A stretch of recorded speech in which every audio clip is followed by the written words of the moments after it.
Your Grand Island, Hastings, and Kearney local forecast with meteorologist Kit Cloninger. Well, temperatures this afternoon were actually pretty decent.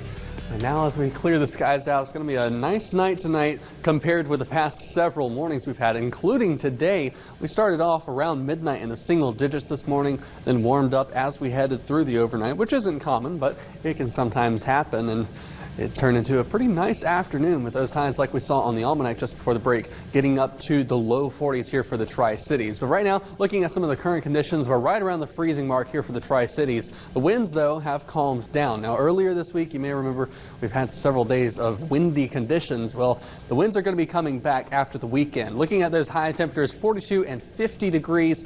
Some places in southwestern Nebraska might be into the lower 50s, in fact. But then we're quickly reminded that it's still winter and we have those winds come in. So there's an Alberta Clipper system coming through the upper Midwest, which is going to bring them some snow. We're not looking at any flurries from that, if anything at all, but we are looking at the winds coming out of the northwest, gusting upwards of 50 miles per hour. So that is something to keep in mind as you head out the door on Monday, but we'll be tracking that as we head through the weekend. Then as we head through the rest of the 7-day forecast, like I said, those single-digit lows are back into the forecast. We might have a couple more nights of a few flurries coming through, but as far as a large snow system, there's not really anything coming up within the next 7 days. Satellite and radar right now, we do have a little bit of flurry activity coming through the state, so let's take a zoom in a little bit closer here. We had a few just to the west of us, west of Lexington. Maybe a few flakes are flying, but most of it has been to our north, and Blaine and Rock County up here in Loup County as well has a little bit of moderate snow coming down. Ord might see a few flurries as well, but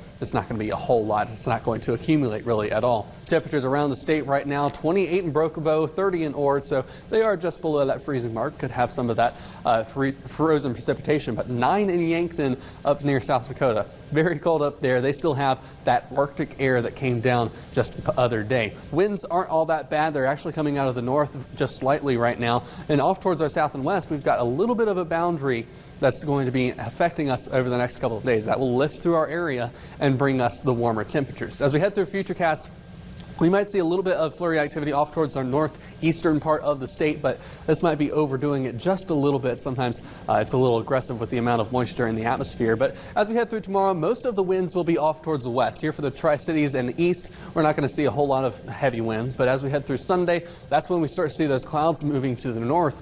That's a sign of that warm air coming through our area. Now off towards the Lincoln area, more like 40s, maybe even some 30s off towards the northeast part of the state. So they're not going to be seeing the warmest temperatures off that direction, but we will definitely be having a nice day as we head through Sunday. That's that next system that comes through. You see up here on the top right of your screen. That's going to be bringing the snow towards the upper Midwest. Not here for us. We're just getting the winds that come around on the back side of that storm system. So taking a look at our highs for tomorrow afternoon for our northern hometowns, only getting up to around the 40-degree mark either side by a few degrees. Off towards our west, though, we could be seeing temperatures push 50 degrees in Imperial almost, and with the winds being out of the northwest for the most part. Here for the Tri-Cities, winds only gusting up to around 20 miles per hour and highs around the low 40s. Basically a repeat of today, but we might be just a little bit warmer than that, in fact. Off towards the east, though, we will continue to see those temperatures just a little bit cooler like they have been over the past couple of days, getting a little bit more effect by that Arctic air. Sarah?